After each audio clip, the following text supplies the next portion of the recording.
Hello, everybody. Welcome. It's already day 3 of the Inspire Education Summit. Welcome and thank you for joining us here today. I'm Alex O'Neill, host of the Limitless podcast and your host for the duration of the summit. We've already seen people getting inspired by the talks here this week. Yesterday, we had Becky Carls on, who demonstrated some ways to bring free play and curiosity into our classrooms. Charlotte Church described a beautiful future where we reconnect with nature based on her experience with her learning community, the Arwen Project in Wales. And Derry Hannam painted a vision of a future curriculum that dedicates 20% of learners' time to self-directed passion projects. If you missed any of these and want to look back, recordings will be sent out to you next week. It really struck me last night what a positive and optimistic event this is. Each session has provided us with exciting ideas and practical solutions which we can grow and develop, or that we could implement straight away in our homes and learning spaces. When I first started working with Jo Symes from Progressive Education, we had seen and read so much about what wasn't working in education. We really wanted to take some positive action. Sharing the reality is, of course, important, but we found that not stepping up and doing something with the knowledge that we'd gained was really toxic for us. So our wish for the Inspire Summit is that attendees go away with ideas that they can take action on. At the final session of the summit next Monday, the 25th of November, Jo and I are launching a brand new membership for those who want to take action by creating their own school or learning community. Taking action can be really hard. I know, I've been there. It can feel overwhelming, time-consuming, and to be honest, quite lonely at times. So we want to support you by bringing you experts to share their knowledge, support and guidance to overcome any challenges, and a group of like-minded people who are in the same position as you. Come and find out more next Monday evening, or check your inbox next week for more details. The action we take, though, doesn't have to be big projects. We can change today how we think about, speak to, and treat the young people around us. When we look at our educational settings and even our homes, it's amazing how often we see young people who are treated with disrespect and then expected to respect others, who aren't trusted to make decisions for themselves, and yet they're expected to trust adults. The saying, "do as I say, not as I do," sums up adult engagement with children a large proportion of the time, sad to say. But the fact is that this is not how young people learn. How we treat young people in their formative years is who they grow up to become as adults. Our guest speakers for this session are going to be talking about action that we can take every day to respect the rights of young people. Today, on World Children's Day, the 20th of November, I'm happy to welcome Clements and Sifaan Zavahir to our screens as they talk about an educational future that puts youth rights at its core. Iana is a mother, writer, and passionate advocate for children's rights. She's a co-founder and facilitator of Riverstone Village, a self-directed education community in South Africa, and went on to pursue self-education, becoming a specialist in the field. She offers international training and support for SDE facilitators and parents, has authored several books, and has served as an oversight committee member at UDEC, the European Democratic Education Community. Sifaan has a background in programming, engineering, and leadership development for corporates, and then eventually came across the world of education, where in 2021 he co-founded Kinder Republic in Sri Lanka, a democratic school. He also works internationally via right-centric education and is working on a new operating system for education where communities are learning with each other instead of from experts, based on abundance, consent, and trust. I'm also very pleased to announce that today Iana and Sifaan will officially be launching the Declaration of the Rights-Centric Education. So Iana and Sifaan, please welcome to our screens. Hello. Thank you. Good to be here, and what a lovely introduction. And it's really an honor and a privilege to be part of this today. Thank you, and to celebrate this day with all of you.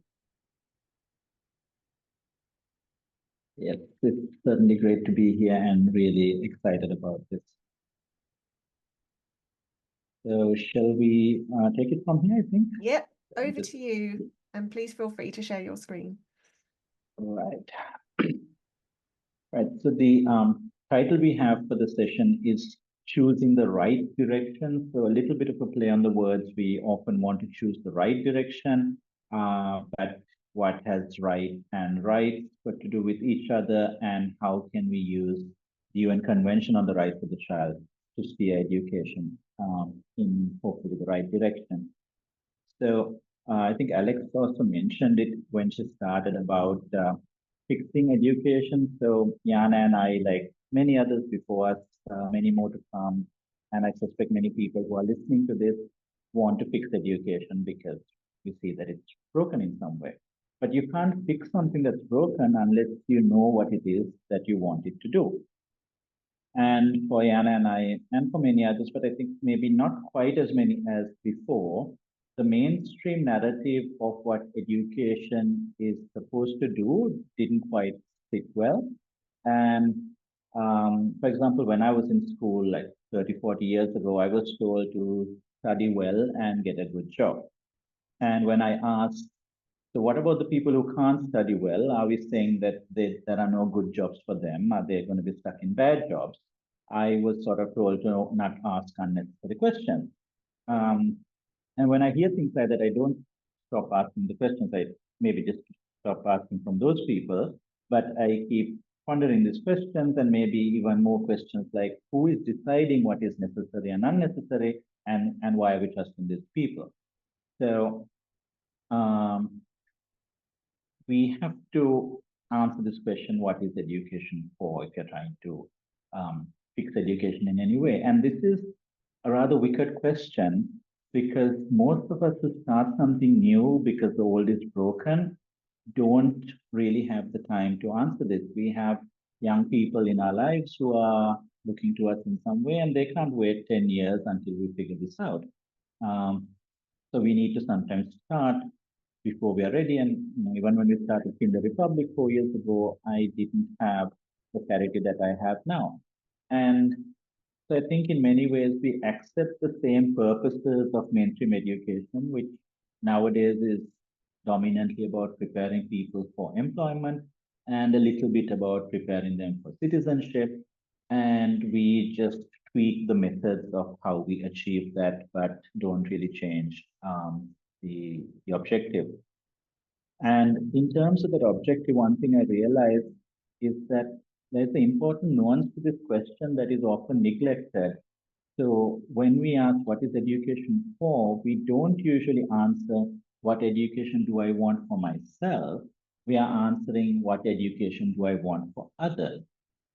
And to not care about others' education would be incredibly selfish, but caring doesn't mean that it's then automatically a good thing.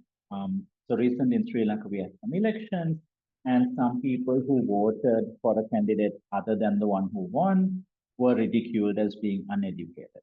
Right? So this means that given a choice, the majority would keep on educating that minority until they voted the same way that the majority was voting, which is like a travesty of democracy.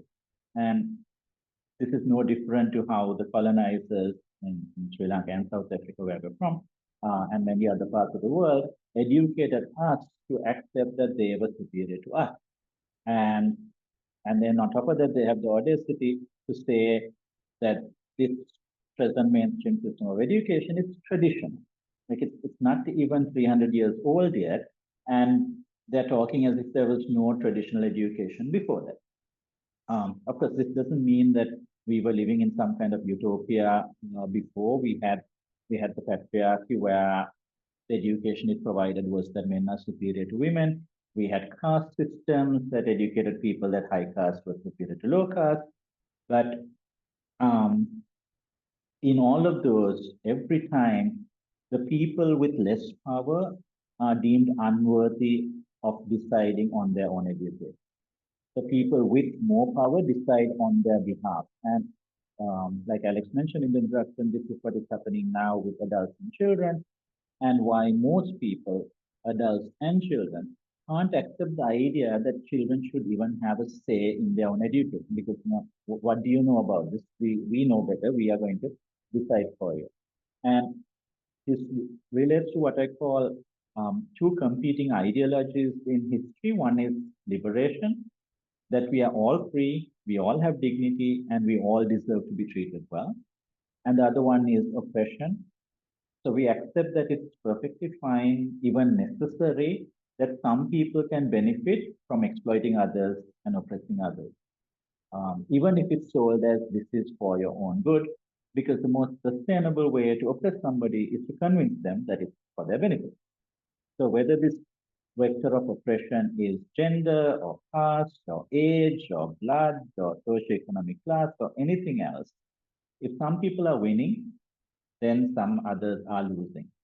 So, for example, if a parent is saying, I want the best education for my child, if you mean that in a competitive sense of I want my child to have a better education than other children, then there's again the winner and the loser.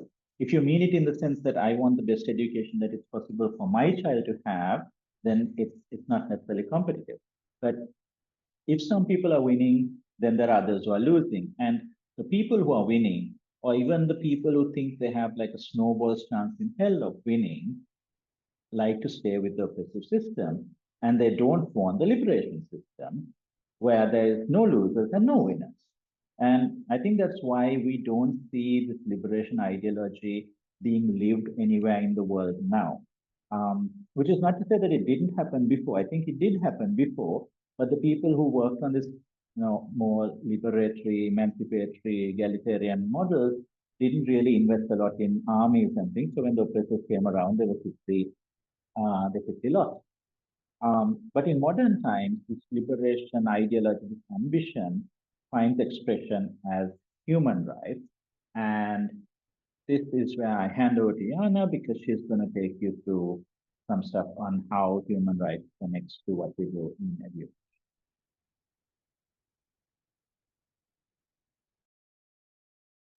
Thanks so much, Sifaan. So yes, in 1989, we had the Convention of the Rights of the Child, and its anniversary today.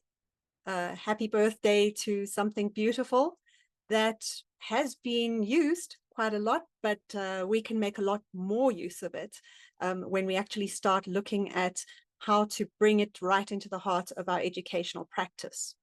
So there's also a general commentary together with this beautiful document that helps to clarify things. And the very first general comment that addresses Article 29 of the United Nations Convention on the Rights of Child, or UNCRC, around the aims of education, explains that approaches that do no more than seek to superimpose the aims and values of children's rights onto the existing system without encouraging any deeper change are clearly inadequate. And this makes it clear that it's not enough to paste respect for children's rights over an existing education provision. But isn't this pretty much what all of us do when we really think about it? Next slide, please. So we will have a public school or a private school or a little cottage school, maybe an alternative education setting or even home education plan. And we put all our attention on what we're going to make sure the children learn and how we'll check whether they've learned it. Maybe we're going to make sure they can read and do maths, and we're going to use standardized tests, or maybe we're going to make sure they learn yoga and organic gardening, and we're going to get them to make lapbook portfolios, or maybe we're even going to make sure they learn how to be free, independent, critical thinkers, or good community members, or good at emotional self-regulation, and we're not going to assess them because they can assess themselves. Whatever our plans are, we spend lots of time and effort making those plans. And then we get started and we roll out our wonderful plan for their education. And there they are in front of us. And we treat them, slide, We treat them however we are used to treating children. That's usually either a continuation of how we ourselves were treated as children, or an attempt to react against how we were treated as children. But it ends up pretty much being luck of the draw. Some of our colleagues or co-parents will treat young people with respect. Others might not even realize that they don't. Some people might think they're being very kindly and protective, where young people are actually experiencing that as patronizing, offensive, and stifling. Others might think they're being firm and fair, whereas that's being experienced as abusive and cruel. And some of our colleagues will even openly, deliberately, consciously treat young people as inferiors who should defer to and obey their elders and betters. So given that all of these adults are still actually sticking to the planned program and are officially helping the young people learn what they were meant to learn, there's actually a limit to what can be done about it all. And that's what we're struggling with today. So this is what happens when we put education first and then try to add respect and fulfillment for young people's rights. If you can just click that there. That's what happens. We end up with something that just doesn't make for a stable balance. So what we're saying with the whole right-centric education concept is, what if, instead of thinking about what we want them to learn, how we'll find out how well they're learning it, or even starting with thinking about all the wonderful ways we're going to support their learning process, what if instead, let's see the next little equation there, what if we started by thinking how we are going to treat them, and then letting education emerge from that? Then we get something that balances really differently, that's got a very different level of foundation and roots. Not everyone realizes that human rights are actually all about how we treat each other. It's easy to confuse rights and entitlement, and sometimes people focus on rights as if there's something that each of us has that we can make demands about. But in fact, if we go to the next slide, in fact, human rights actually offer the best way we have figured out to date to spell out the details of that famous ancient golden rule. They give us a practical guide on how to treat ourselves and others with respect as full human beings. Rights are a guide for how to treat each other well, even when we don't understand each other and even when we don't agree. So when we put rights first and at the center, and then grow education around that core, we get a very different result. All of the other plans that we need to make can often start falling into place as a direct result simply of putting rights at the center. And this is because rights are actually largely determined and defined by all of the conditions, all of the things that we need as humans for our well-being and thriving. A person who has all of their human rights respected and fulfilled is a person set up to thrive. On the other hand, when our rights are impacted, and to the extent that they're not fulfilled, it becomes hard to thrive. Now let's add in another link, because part of human thriving is learning and growing. We know this instinctively. So, for example, if we see a child who's not growing, not learning, we will say this child is not thriving.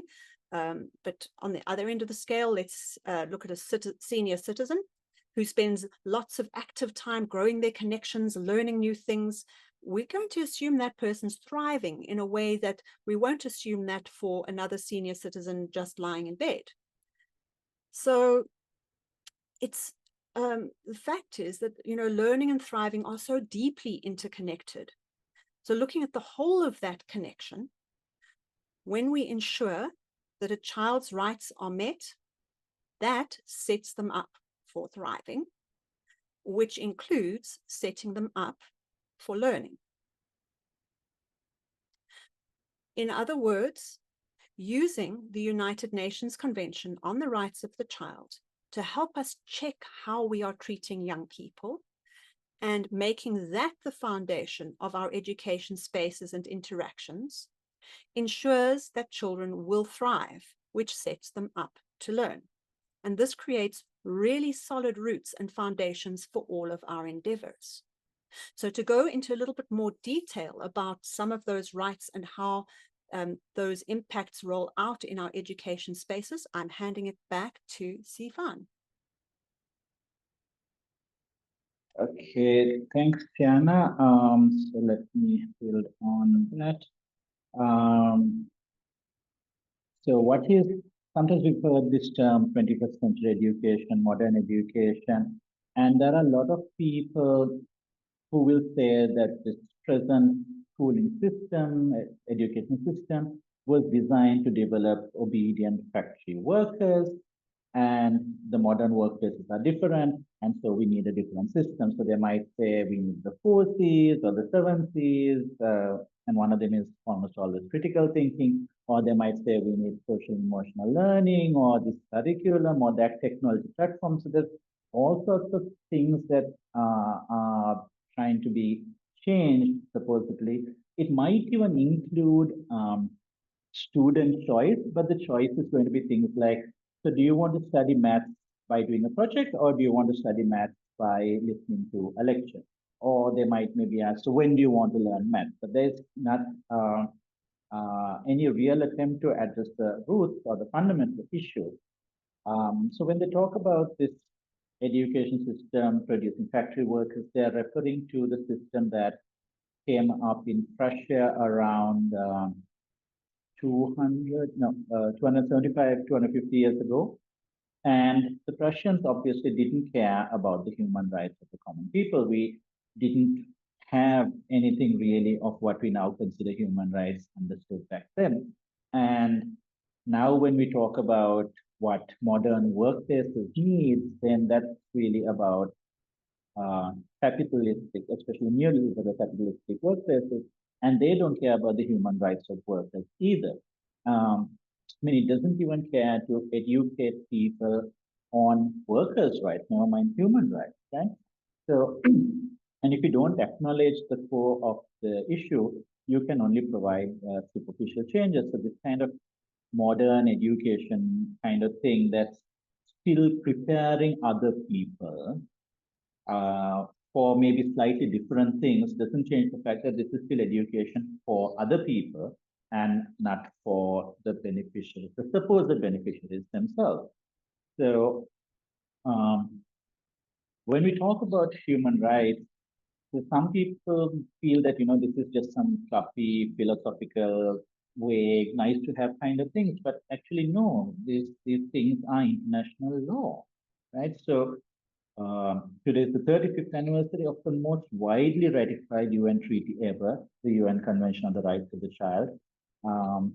There is only one country that's a UN member that hasn't ratified this, and that's the country that doesn't ratify many treaties anyway. So if you didn't know until now that these treaties are binding commitments on states, I hope you question why the education you received didn't include that. If you were a child in school in the 1990s or later, why were you not educated on your rights as a child? In Sri Lanka, they're still debating whether to include it in the curriculum or not. As an adult, do you know your rights under ICCPR, the civil and political rights, or the ICESPR, economic, scientific, and cultural rights? Do you know your fundamental rights under the constitution of your country?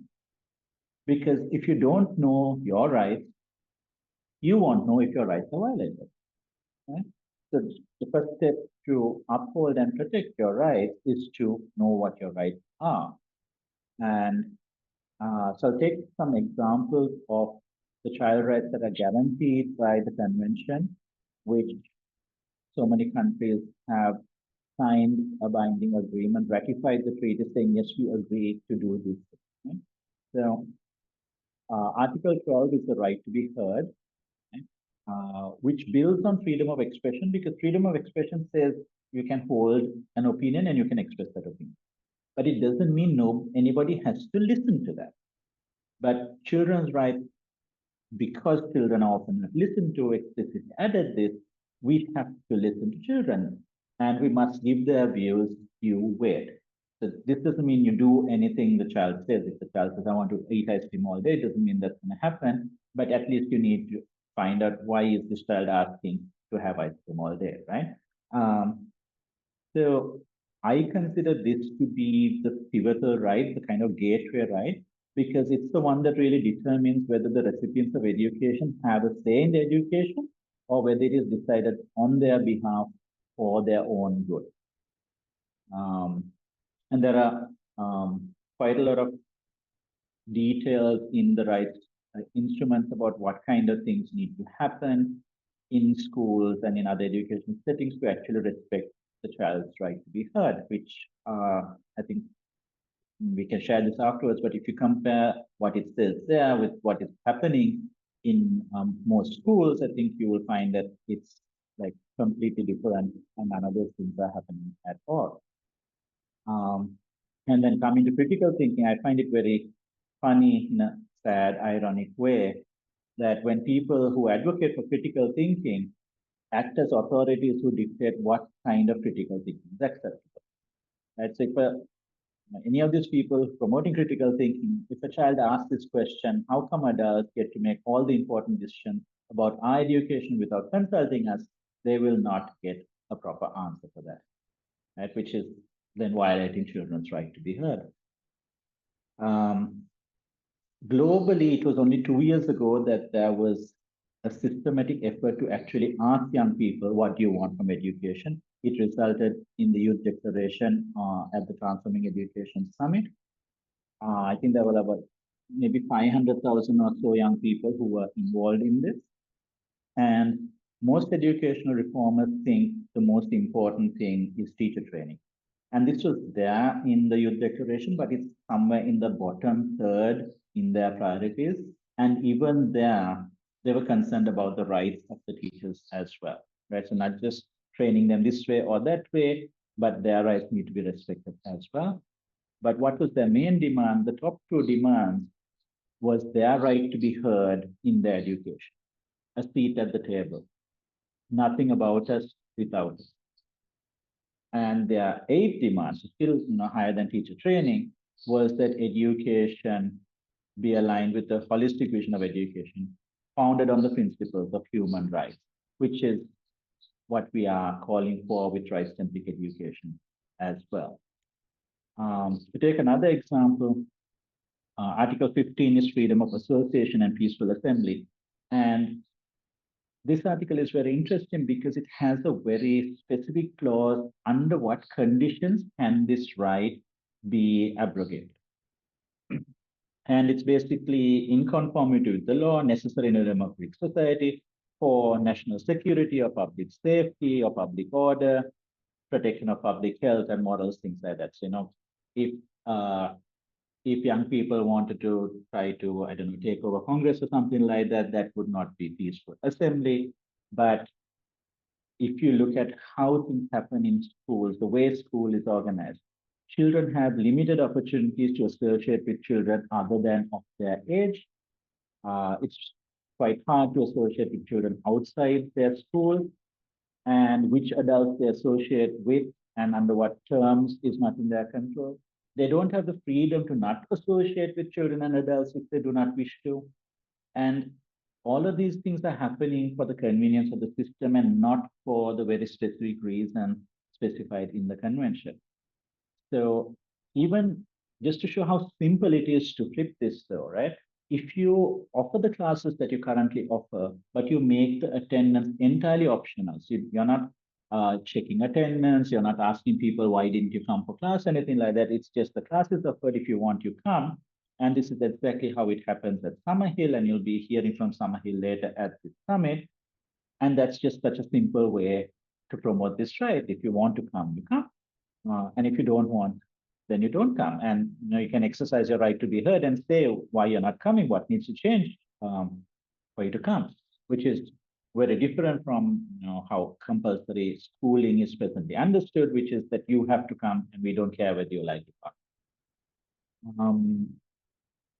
Then, I mean, I could go on like this for probably hours, but I'm just going to take one more for now, which is Article 13, the freedom of expression. And this is a little bit of a misleading title because it tends to give the idea that it's only about holding and expressing an opinion. But the text, and this is the same text for adults as well, the right to seek and receive and impart information and ideas of all kinds, regardless of frontiers. So when you have a system of education that is following a curriculum decided entirely by other people, and on top of that, when there is pressure to perform well in examinations based on that curriculum, then that is a frontier, right? Because you will be discouraged from pursuing things that are not in that curriculum because it's like, it's a waste of your time. It's not coming for the exam. Why don't you study this thing instead? This doesn't mean that you have to adopt a laissez-faire approach and say anything goes. There are very valid reasons for curating content. It can help make things affordable. It can help make things accessible. But if the policies and structures make it difficult to go outside that curated content, which is, I would give as an example, prior to the Reformation, people could not choose to learn to read the Bible by themselves. Right? They were denied access to that information so that people who wanted to control them could control them. So under such conditions, it becomes oppressive. So it should not be a situation that if a child wants to learn about something, that they're dissuaded from doing it for whatever reason, unless it's about their safety or the safety of others and the rights of others. So for the next part, I'm going to hand over back to Jana. So when people start looking at this question, it's easy to feel that this is just a bit daunting. Surely this is going to be a very difficult thing to do. Has anybody ever done it? And it is actually completely possible to center children's rights in education spaces and interactions, all educational interactions, to very significant levels. It has been done, it is being done, and multiple decades of experience show that the impact on learning is good. So even before children's rights were defined, a number of education initiatives were founded around this idea of treating children differently and letting other aspects of educational provision naturally emerge from that respectful treatment that lay at the foundational core. So a few initiatives that come to mind are the Dom Cierro Orphanage, founded in Poland around 1912, Summer Hill School in the UK, founded in the early 1920s, Sudbury Valley School, founded in the late 1960s, Hadera Democratic School, founded in Israel in the late 1980s, and Nuestra Escuela, founded in Puerto Rico around the year 2000. And just coming back to the fact that this approach truly does create solid foundations in every sense, let's notice that only Dom Cierro is not still open today, and that's entirely due to everyone involved being murdered during World War II. All of these other spaces are still going strong today, built deliberately around a different way to treat children. And they're still going after more than 20 years, 40 years, 50 years, and 100 years, respectively. Now, why I'm also so delighted to be here today sharing all of this with you is that when I started my own journey in 2005, literally deliberately searching for a form of education that would fulfill all rights for all children, I didn't know about a single one of these. And most people still don't. Yet my own community, now Riverstone Village, finally founded in 2017, and Sifaan's Kinder Republic, founded in 2021, are now just two of literally hundreds of education spaces all around the globe that deliberately put young people's rights at the center. And I'm constantly discovering more, and there are constantly more being founded. And of course, it's our hope that we can inspire some of the people here today to add that beautiful expansion even further with support from mentors such as Alex and Joe and all of the wonderful people that they bring in from their networks. Now, numbers for most countries are hard to come by as a result of the difficulty in categorizing human scale education initiatives. But the National Microschooling Center in the USA estimates that in the USA alone, there were over 95,000 microschools and learning pods serving more than 1 million students in 2023. Now, not all of those would be centering children's rights. Many will be making the same old mistake of starting with the right to education without considering how their offerings will ensure that the full range of other rights will also be fulfilled. But still, many education innovators and founders are passionate about both education and rights, aiming to respect and protect the children in their care. But currently, we're all siloed, partly because education is so complex that it's hard to find common ground. And that's where the right-centric education concept comes in, because it's a very simple compass that can help us all to align our work no matter how we're doing it. There doesn't need to be any barrier between publicly funded versus privately funded, between different styles of pedagogy, between school and home. There doesn't need to be any competition between us all. There's room for us all to collaborate and support each other in each taking the next step and the next and then the next to ensure that education is set up or overhauled to the point that it supports all rights for all children. So the rights-centric education network doesn't aim to become an organization as such at any point. Instead, it's intended to be a rapidly growing community that's united around a vision that isn't just about establishing a big social media presence and loudly talking the talk, but about concretely supporting each other as we each take whatever steps are next for us specifically, as we all join hands to walk the walk. And I think that was a great Freudian slip, to work the work.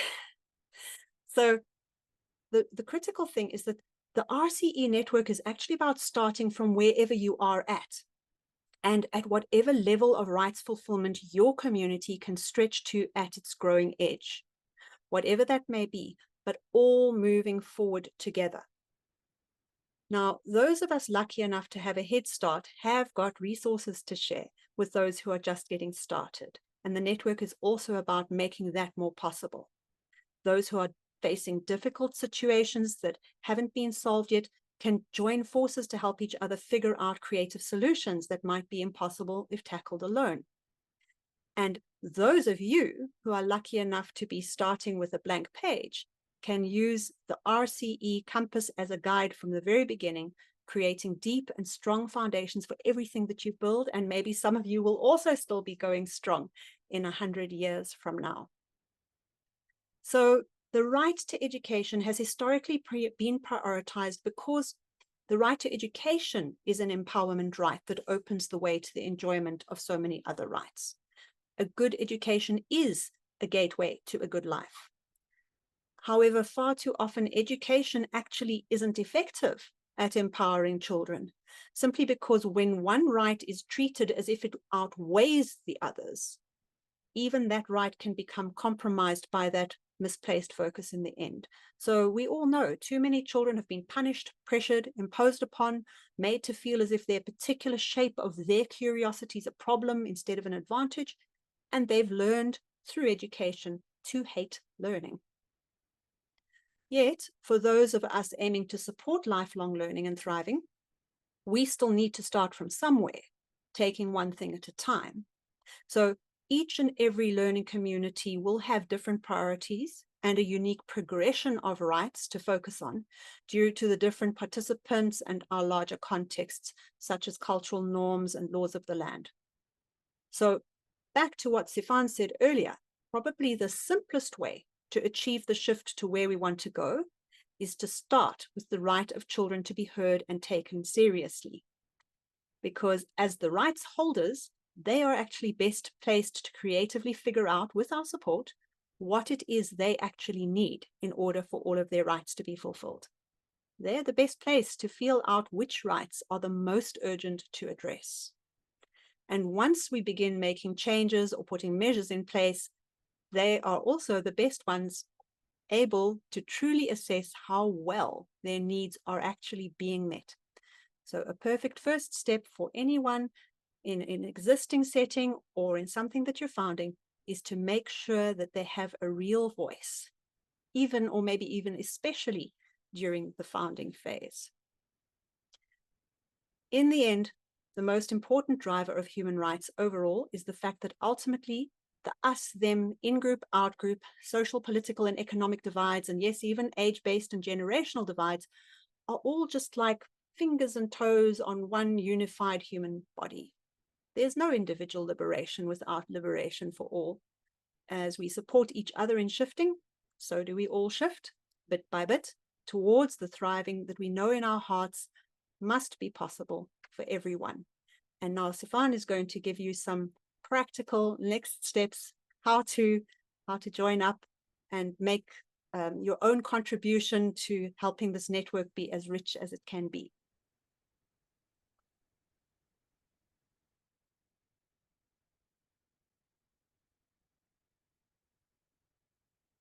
Thanks, Yana. So if what we say has been convincing or at least interesting enough that you want to engage with it further, I guess the next question is, what can I do? And one of the challenges, as Diana also mentioned, that of this siloed kind of approach is that we don't know who else is doing similar things. We don't know who to turn to. And especially we are not taken seriously because we appear to be alternatives, right? So I don't use the word alternative anymore because the moment you say you're an alternative, you cede power to the mainstream, to the convention. You are some kind of outlier, some deviant, some mutant. And if we can come together, we amplify our voice. And because the convention is something that countries have signed, then we should be able to hold our governments accountable to deliver on these things. So today is the public launch of a declaration that we hope will be an instrument, a significant instrument that will pave the way to truly center education on the rights of children. This itself is nothing new, right? Because human rights defenders have been calling for this since the Universal Declaration of Human Rights in 1948, right? That education, firstly, that education on rights is essential for the realization of the promise of the UDHR, and second, that education itself must be centered on advancing human rights. But what is different maybe compared to 1948 and every other time these things have been brought up in the international human rights discourse, this time we, as people, children and adults, are saying that we are no longer content to wait and watch our education go up in flames while the duty bearers who are supposed to uphold our rights are playing Nero's fiddle. So there is a lot of formal text in the declaration. If you go to this link, right-centric.education /declaration, because that's how these instruments work. Now you read any of these international treaties, there is kind of formal legal language, and so we are going to play the game the way the game is played. There is a formal version, but we have a simplified version that anybody can access to easily understand what this is, but really the crux of the matter, what it all boils down to, and what you really need to consider when you're deciding whether you would like to sign this declaration or not. And by signing, we become part of a larger group, and we can say this many people are asserting their rights, is this. If some educational practice is inconsistent with human rights, with child rights, then we must follow what the child rights say, because that's part of international law, and not just follow educational practice just because it's the way we've been doing it for 250 years. So you can sign this as a child. We consider it very important that children have a right to express their opinions, exercise their right to be heard. So you can say, I am signing this as a child, because a lot of times adults are doing these things and children are supposed to just wait around hoping. But no, you can read this, you can sign it as a child. And if it's If the simplified version is not clear enough, regardless of what age you are, let us know and we will work on clarifying it for you. So you can sign as a child, you can sign as an adult, or you can sign as an organization.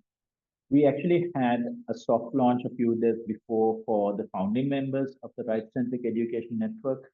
So we already have, just before the session started, when I checked 95 signatories, including 11 children.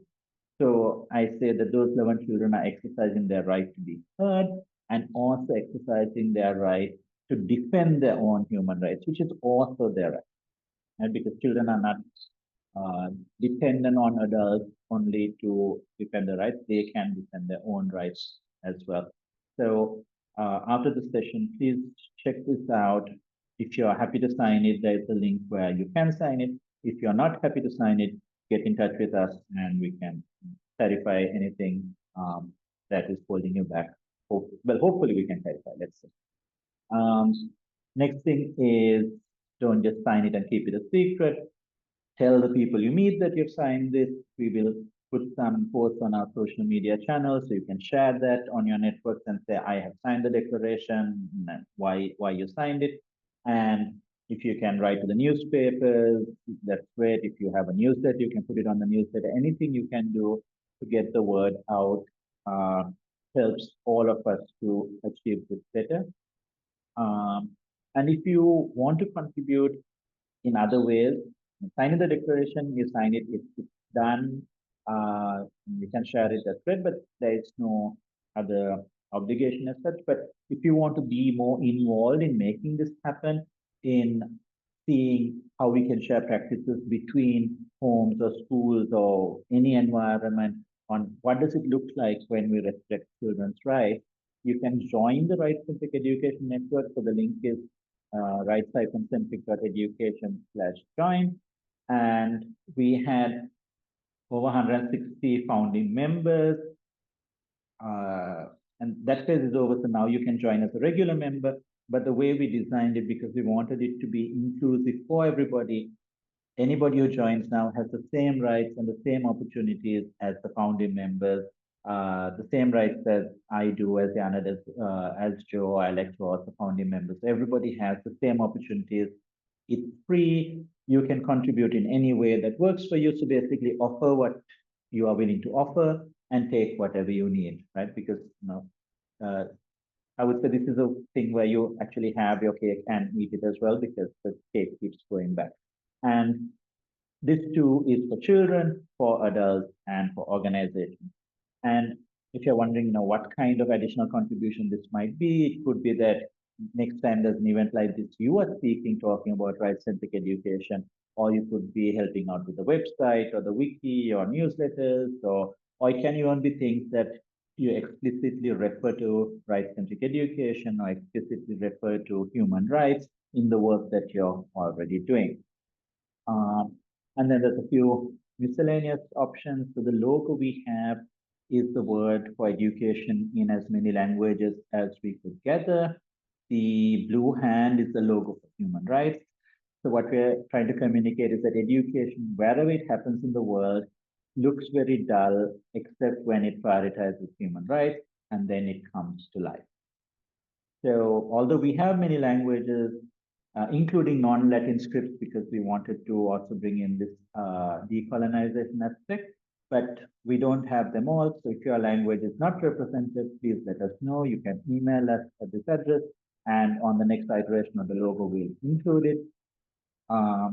The declaration is currently only available in English and in German, and we believe it should be available in many, many languages. So if you can help us with the translation, please let us know, either through this email address or on social media. And for the last part, I'm going to hand back to, I think, Jana, to talk about some of the things that are going to be on offer as part of the prize for being on the session live. Alex, do you want me to mention that now, or do you want me to chat about it when you're about to give it away? What do you prefer?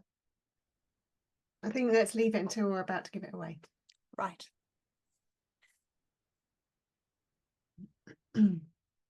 then I shall end the sharing of the slides, and we can take questions from Alex or whoever. Fantastic. Thank you so, so much, Sifaan and Yana. That was just a very, I felt what came to me while you were talking is that this idea of centering rights in education is actually a thread that's come through every talk that we've had so far in the summit, and will probably continue to be a thread throughout the rest of the summit, because actually at the core of everything, what we really want is for our children to be well cared for, you know, to understand that they are whole human beings and that we respect them as such. And it just feels like this is sort of an underpinning of everything we've been talking about different ways of learning, about different learning settings. It's this is really, really important, and I'm so, so glad that you came along today to launch the declaration. I'm very proud to be one of the founding members of the Rights Centred Education Network, as is Joe, and I really, really hope that this network spreads far and wide, and the messages that you are sending spread far and wide. So thank you so much for coming today. So now we have the opportunity to ask some questions of Sifaan and Yana. If you have any questions, please do pop them into the chat. That's how we will gather the questions. So do pop them in the chat. We'll pick out as many as we can over the next half an hour or so. And yeah, we can ask some questions on the network or about Sifaan and Yana's work personally. So I just wanted to sort of start off by asking a question of how did you get started? So how did you meet? How did you decide that this was a piece of work that was really important to you and important to launch? Jan, you want to take that, or should I? I think feel free. I'll chip in if I've got something to add. All right. So I think when I got into this back in, what was it? So for about 10 years now, I've been looking at this sort of fixing education approach and came across different approaches and things like that, but something didn't quite feel right. And then when I first encountered things like Sudbury Valley, it didn't also feel right because I was still too much in the old way of thinking. To like when I heard that children are voting to decide which staff to return, I thought, "No, this is absolutely bonkers. Like how can you let children do that?" So I couldn't relate to it, but COVID was a little bit of a blessing in disguise because it meant that some conferences like IDEX and Nero, which we probably wouldn't have afforded to be able to travel to, came online. And then we met people around the world who are doing similar things. I think Richard Francham was the first one who was talking about youth rights. And at that time, I couldn't connect with it still. But Richard is very persistent about things. So eventually, we started listening to him about rights, and it kind of started to make sense. And then we had a Discord server for some of us that we were chatting about the things we are doing in a very casual kind of way. And because I was now getting into human rights and child rights, I was sharing something, and then somebody from Germany, Henning, said that, "But do you know human rights are against us?" And I'm like, "What do you mean?" And it says schools are compulsory. And then I was like, "No, it doesn't say that. It says education is compulsory." And then we found out that somehow the Germans had translated the Universal Declaration of Human Rights, and every instrument since then, not that education is compulsory, but that schooling is compulsory. And the difference is that schooling means one particular way of realizing education, and making school compulsory means that you have to accept that way only.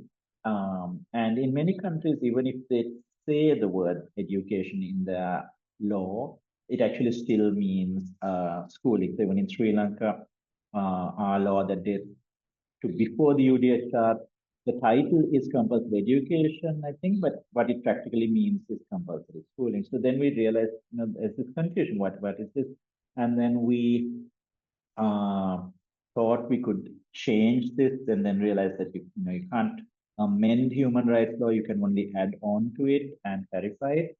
And then we thought that needed to happen, and then we actually found that by reading the minutes of the Universal Declaration that this confusion had been there back in 1948. They wanted to not use the word compulsory because they thought it could be abused by the state to impose the state's view of education. And there had been a clarification saying this does not mean a compulsion, this just means that even if the state doesn't want to give education, which, for example, right now we see in Afghanistan that the state doesn't want for girls to receive education. That's the problem. In many countries, they don't want for refugees or minorities to receive education. That is the problem. So even if the state doesn't want it, the state must. And even if the parent doesn't want the child to receive an education, the parent also must. That was the intention of compulsory, that nobody could deny the child a right to education. But the I think bungled it up when it came to the language, and then we found out that the UN had actually clarified what compulsory means in 1999, but nobody knows of this, right? So the systems that want to use education to impose a particular model of education just went on doing the thing. And because it's these countries that are meeting at the United Nations, they are all patting each other on the back about how we're doing such a good job of making sure everybody's cool. But we sort of got into this, we referred to these things, we wrote to the UN Committee on the Rights of the Child, who unfortunately didn't even acknowledge us, but we had now got a understanding that there are some interesting things in this rights instruments, and maybe we should see how to make use of it. And then we sort of continued working on this, and it's like almost every time I read something, I find some other aspect that connects it to what could be doing. And so me, Yana, Richard, few others have been kind of active in trying to figure this out, but and we decided this should be open to as many people as possible. We didn't want it to be like our thing, and that's why we have 160 plus founding members. And so eventually that came out as this declaration, but we have few other things from the rights system. So there was a proposal that we assess the quality of schools based on how well they uphold the human rights of all people, the children and adults. And this didn't happen even though the UN approved this proposal. And we are like, okay, we are not going to wait for the governments to do this. We are going to do this. We are going to voluntarily report on what we do to uphold child rights. And anybody else can look at that and say, hey, I can do that too. Let me do it too. Right? So we'll continue to find ways, and we means everybody in the network, not just the two of us talking here. But I think basically there's a lot of possibilities if we know what our rights are and actually support each other to defend those. Rihanna, anything to add? I think you pretty much covered it. Just to say that, when we normalize a culture of reporting on and making clear and sharing, this is how we fulfill this right, this is how we fulfill this right, then it becomes a social incentive for you to have your turn and say, well, how are we fulfilling this right? And what are we doing about that right? So that's really where the more of us that can join this and do this and normalize this, firstly, it'll give more and more people ideas on how they can, because a lot of people struggle to think, well, how on earth do I, make sure that the right to freedom of expression, that's how somebody else is doing it. But also just making it the normal thing to do, because as Sifaan pointed out, at the moment, children don't even know they have rights. This is news. Most adults don't really think about rights. So, this is, I think, the start of our renaissance. Amazing. The start of something great, I hope. Okay, I've got some questions coming in the chat, so I'm going to pick out a few to ask you. So question one from and I apologize if I get the name pronunciation wrong, but Malavika says, firstly, thank you for sharing your wonderful work. They say, can you provide an example or a scenario, if there are any, where children have exercised their rights in mainstream or conventional settings?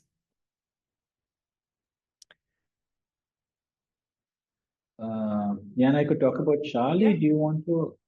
Sorry. Actually, I can give Charlie's situation as an example of mainstream setting. That's great. And then I'll just talk about two simple ones from South Africa in the mainstream public system. So somewhere in this audience is actually Charlie Moreno, who's actually lives staying at our home, which is kind of nice. So Charlie started something in Estonia of a democratic school within a public school, and so in order for that to work, there were certain compromises. So, for example, they do need to follow the curriculum, but it's a situation where if they don't follow the curriculum, they would be violating the law. So that's sort of a compromise that they had to make at this moment. But sort of how it works is at the start of the year, children can decide, do I want to go to the democratic school or do I want to stay in the regular school? And in the democratic school, there are, for example, they come for the classes or the sessions because they want to come. So if they don't want to come, so if they don't want to come, they could just not come. But practically what happens is because of the kind of trust that is there, they would say, Charlie, we don't like this class because it's not working for this reason. So can you fix this? Right. So they are quite vocal about advocating for their rights. So I had a chance to visit there in summer this year when I visited. And you could see just how confident children were about standing up for their rights. I mean, they may not necessarily have been referring to Article 12 of the CRC kind of asserting their rights, but they were aware that they were human beings with rights and they could say these things. So it's possible to do it. And I think the method that Charlie had in Estonia Suomea was a kind of good way of getting into the system. Because I think in a lot of situations, these are happening outside the mainstream.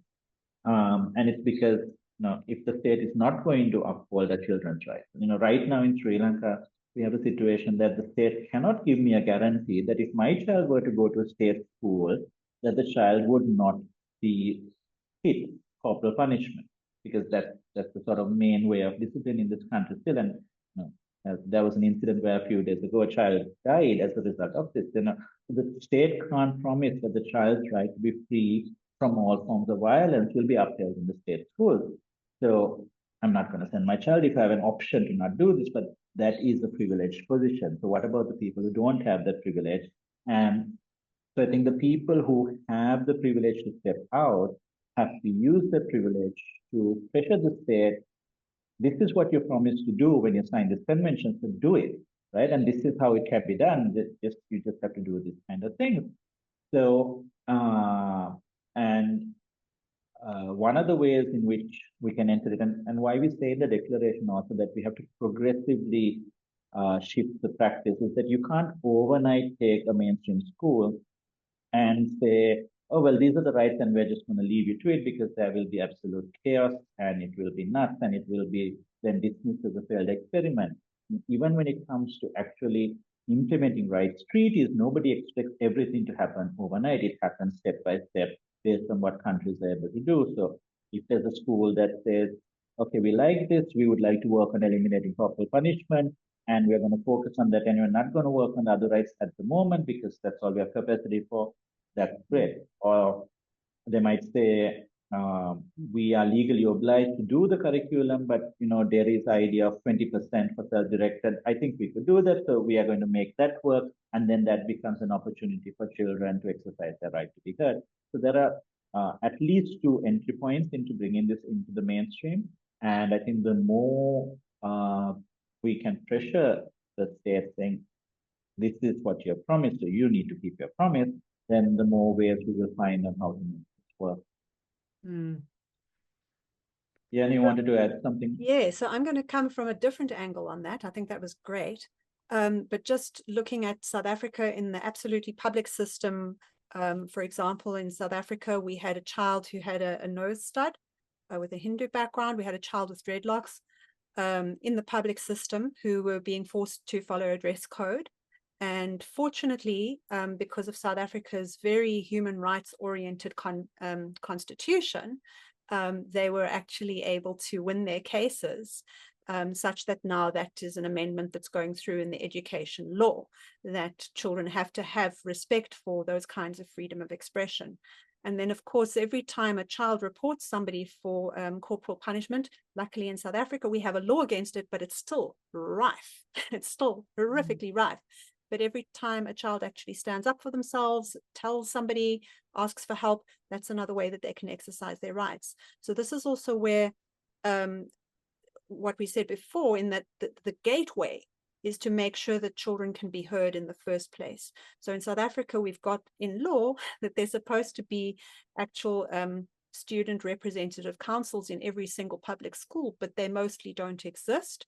And where they do exist, you know, we know the story. It's often very minor decisions, like what kind of ice cream are we going to sell at the school fundraiser?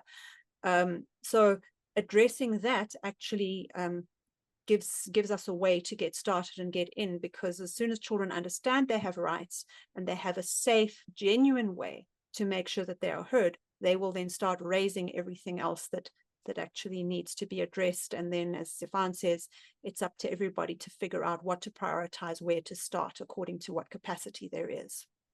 Yeah, Alex, could we unmute Charlie, because Charlie is in on the call and he could share his experiences also? yes, absolutely. Okay. Yes, Charlie's just been added, so Charlie, you should be able to unmute and show your screen now. Oh, thank you very much. It's do you hear me? Welcome. Yes, hello. Oh, thank you. It's a pleasure to be in Sri Lanka, being hosted by Sifaan, and thank you, Sifaan, for mentioning Subhama's experience. Yes, I feel that it's very. We just had a conversation a couple of nights ago about the relevance of speaking about rights within the realm of schooling, because it starts questioning directly what is happening in conventional schools on a daily basis. I think that we as adults need to start carrying the tools and developing the tools for kids to being able to be more, being more vocal about their rights, knowledgeable, but at the same time more strategic, right? So, for instance, some of the cases that we saw in Suvema, the democratic school inside of a public school in Tallinn, Estonia, even though it is the democratic branch, it was very interesting to see how students felt empowered as to ask teachers to start negotiating actively the assessment criteria, which is something that usually doesn't happen in conventional schools.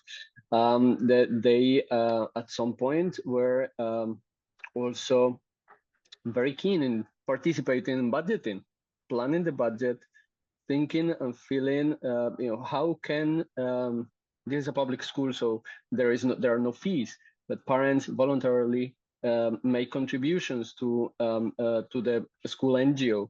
So the kids will say, well, we think that there are some aspects of the school that could be improved, and we would like to use part of that budget. To which adults, we were super excited and said, of course, let's get together, you in small groups.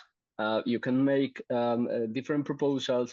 Let's pitch them. Let's talk about them in the school meeting, and let's bring them to reality. So it is possible. I feel that the powerlessness that is evident in most of our kids in conventional schools needs to be broken, challenged.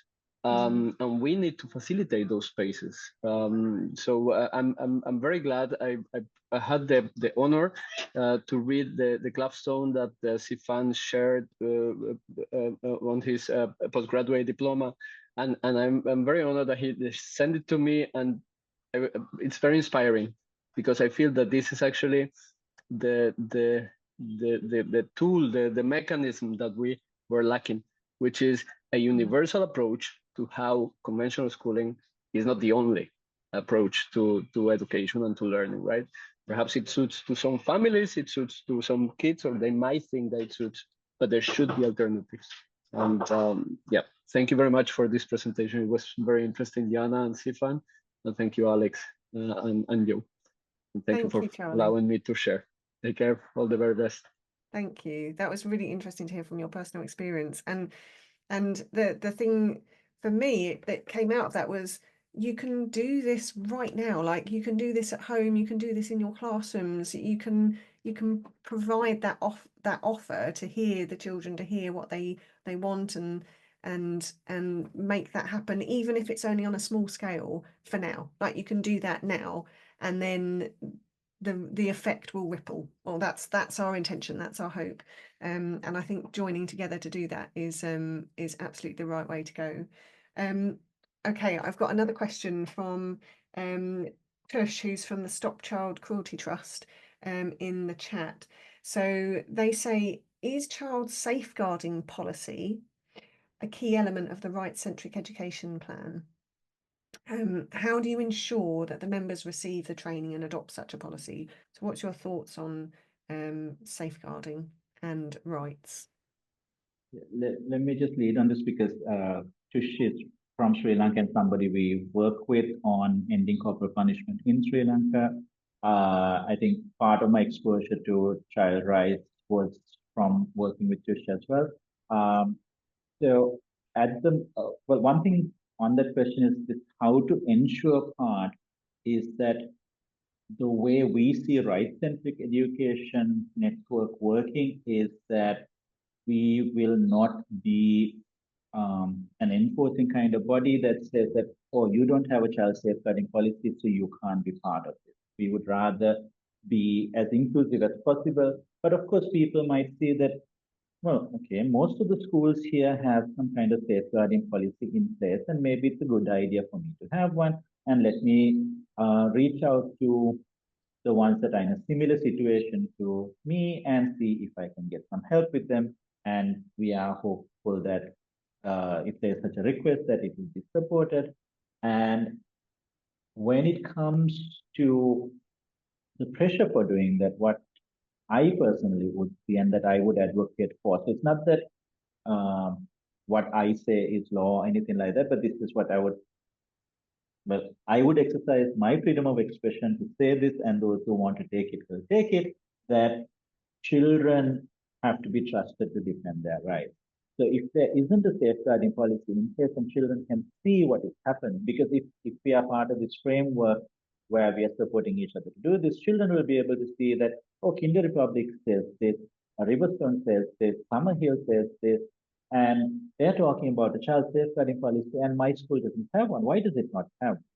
Now, this policy is to protect us from ABCD things, and how are we protected from these things? Why does our setup not have it? And then when you are capable of speaking for your own rights, then the adults in that place, I mean, how can you say, no, this is not important?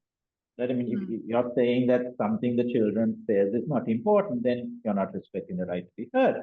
Right? So then what kind of joke are you making about being right-centric? So you have to work with it. It's not that, there's going to be a perfect policy in place within 24 hours. It's still going to take some time. There's going to be some consultation. But if children say it's important, then the adults who are duty bearers have to take it as important and work on it. So I would rather see it as coming from the bottom, where children themselves defend their rights, and that puts the pressure on the adults to have policies in place that safeguard children. So really, I'd like to add to that, if I may. So completely, right there with everything that you're saying, Sifaan. This is a little bugbear for me, actually, this question of child protection policies, because my experience is that at the moment, again, when we start with trying to paste this over an existing system, we often get something that gives adults a false sense of security about how well protected the children are, because we do all sorts of tick box administrative things like making sure everybody who works with the children doesn't have a criminal record and doesn't have a judgment against them as being unsuitable to work with children. And everybody relaxes now because all of our educators have got their police clearance and their clearance. How many children does an abuser abuse before they get convicted and get their name on that register? What about all of those children? Who was protecting them by the fact that this person didn't yet have that strike against their name? So I feel very strongly about this because in the end, there is no child safeguarding policy that works ever until your children are empowered to be heard and feel safe to be heard and have a mechanism that they know, firstly, they know their rights, they know that they are supposed to be free from violence, they know that they're supposed to be free from being shamed. Once they know that and they have something in place that they know they can speak up safely and easily and accessibly, then you've got a child safeguarding policy. Until that, doesn't matter what you put on your paper. Wow, that's really powerful. Thank you, Yana. That's really got me thinking, actually. So Wendy asked another question in the chat. Are you suggesting that the prerequisite of children's rights is to lift the veil of social coercion by building critical thinking skills for our children?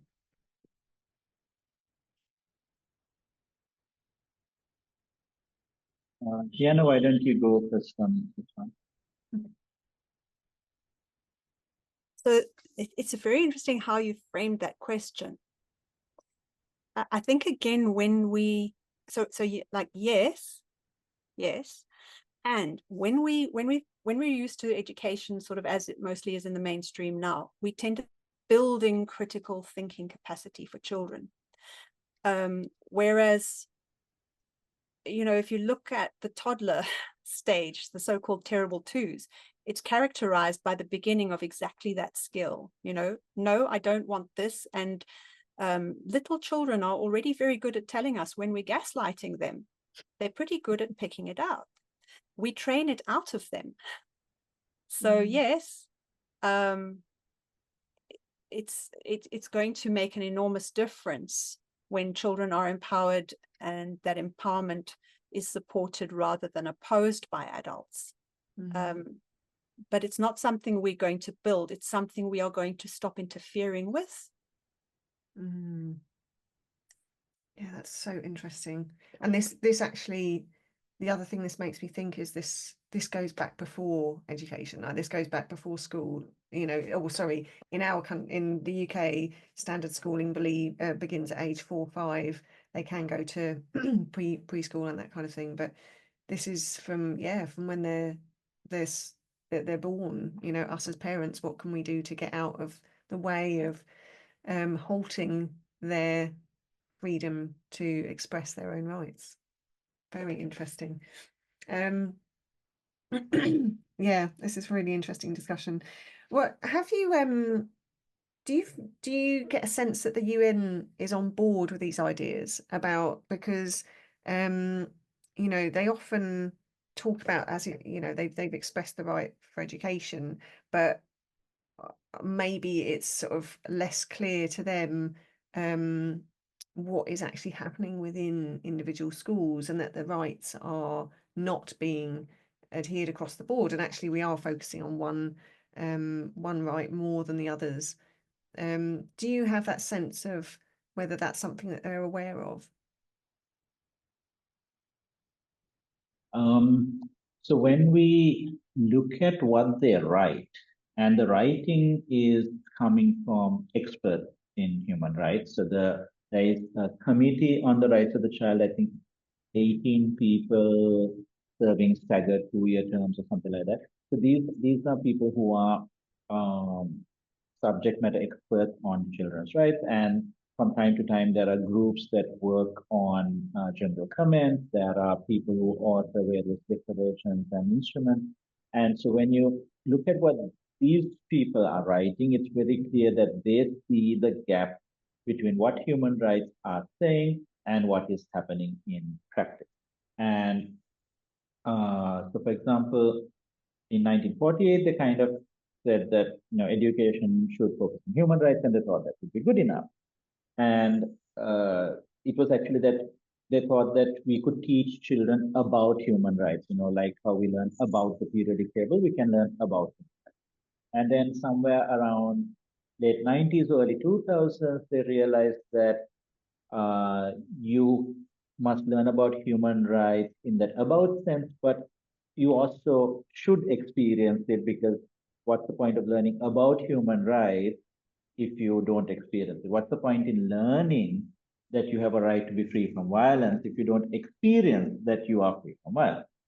And then it took a few more years to say that it cannot actually happen unless the setting respects the human rights. That the lived experience is not only important, that the lived experience is the most important thing.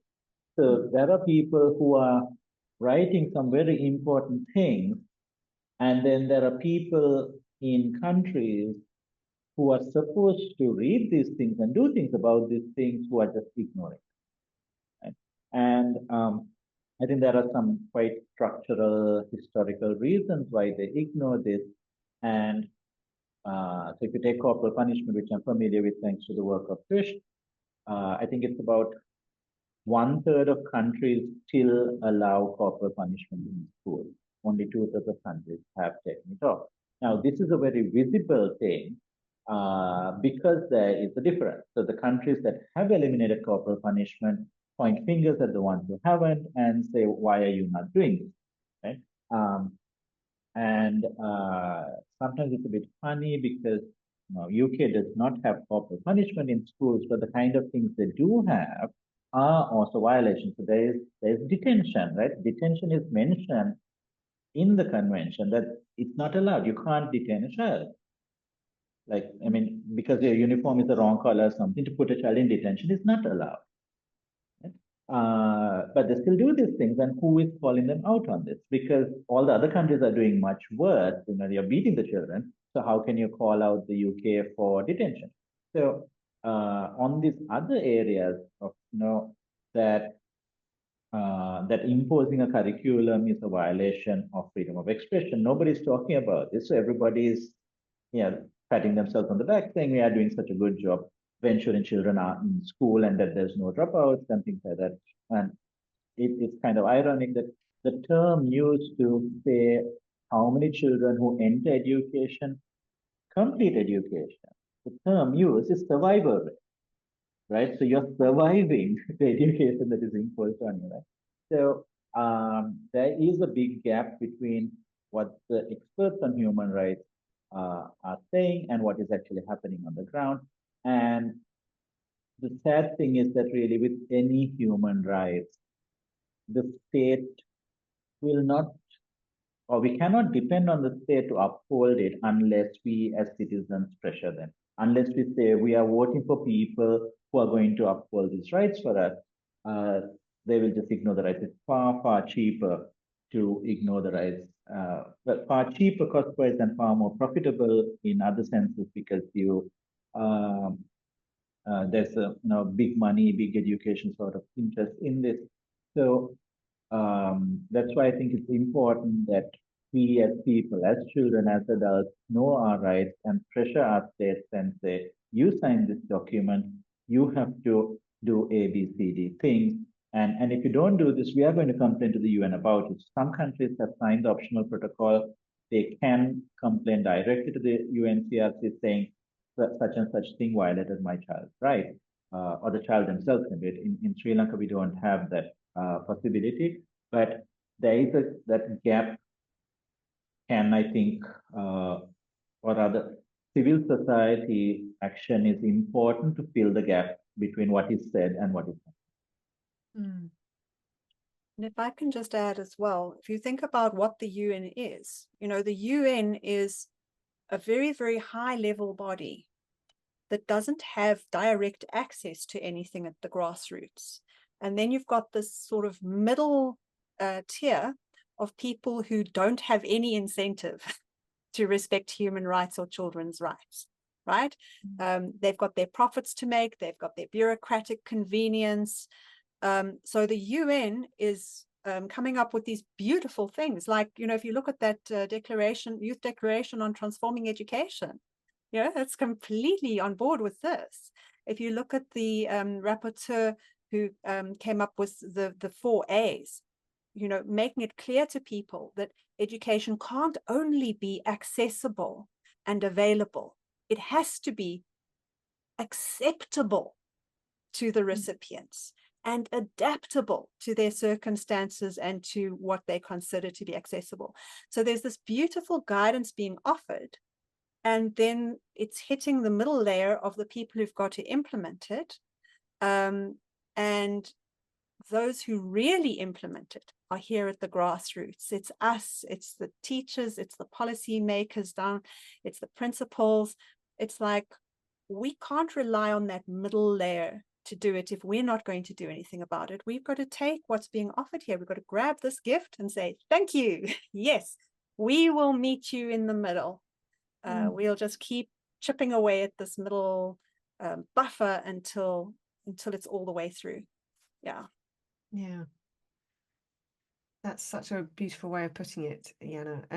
It's so interesting, Sifaan, how you say it, because it's very interesting. In the UK, you said that, you know, we don't have corporal punishment here, which I hope does not happen. I hope it doesn't happen behind closed doors. But I was really shocked about the stories coming out from schools about children losing the basic rights to things like going to the toilet when they want, and as you say, like detentions, but also this sort of isolation. So they lose the right to communicate with friends, and it was shocking. And I thought, oh, this must be happening in some of the really bad schools around the UK. But no, it turns out it's happening in the schools in my local area. You know, it's like, this is standard practice that you're not allowed to go to the loo. They literally close the toilets off. And it's shocking, really, that we've accepted this as normal. So this is an absolutely crucial time for us to be bringing this work to everyone.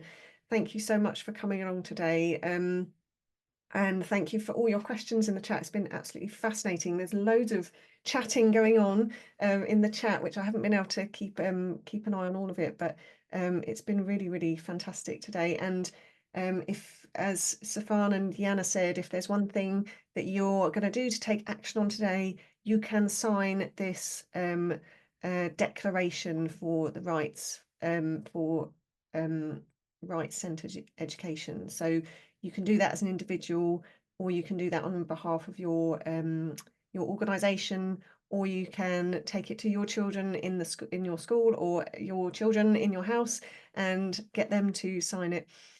So everyone can do that today. So just as we've got to the end of the session, as we mentioned earlier, we do have prizes to give away for people who have turned up live today and got involved.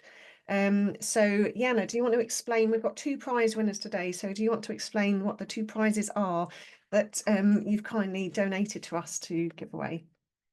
Sure. Yeah, Sifaan's going to just pull up a note about the 1 prize. So somebody's going to be getting a course package, which is actually 2 mini courses in 1 PDF. So that is it's got video links. It's got video links to all the videos for When School's Not Cool, What Are the Options? And to a second mini course that follows on from that, which is called the 8 Ahas That Make STE Make Sense, with a combined value of $100. And those are sessions that you can do in your own time. But they're also just a lovely length overall to do a bit each day over the upcoming holidays. So you might want to have a look at getting into that. The video sessions are bite-sized. They've got sort of integration exercises and resource lists. And the point is to guide you through a contemplation on what education is actually for, which Sifaan pointed out during his part of the presentation. That's the first step, to support you in figuring out what is actually optional and what is truly essential for successful education.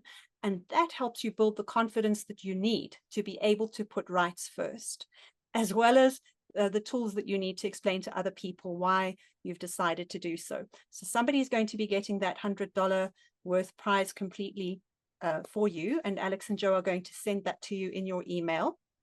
But in addition, because I think this is so key to making the shifts necessary to support right-centered education, what Sifaan's showing you here is I've actually set up a 50% discount for everybody in this session. You just go to my Patreon page, you go to my shop, and you will see the logo for right-centric education there if you want to pick that up at a 50% discount just until the close of the summit. So yeah, so that will only be $50 if you want to pick that up. Then the second thing that I'm giving away is one copy of, we can kill that slide now if you like, Sifaan. I haven't got a picture of the book, but I know Joe and Alex do. It's What If School Creates Dyslexia. Now, I don't mean what if school creates dyslexia. I mean, what if school creates dyslexia? So my experience is that dyslexia is a beautiful talent profile that allows brains to do multidimensional processing. And that's something that some people are lucky to have. It's just one of the many human varieties. But depending on how that is treated and how people react to a child with that brain can create the reading disability, the reading problem, and the reading trauma that doesn't have to be there when we treat children according to the full span of their rights. So those are the two things that we're going to be giving away.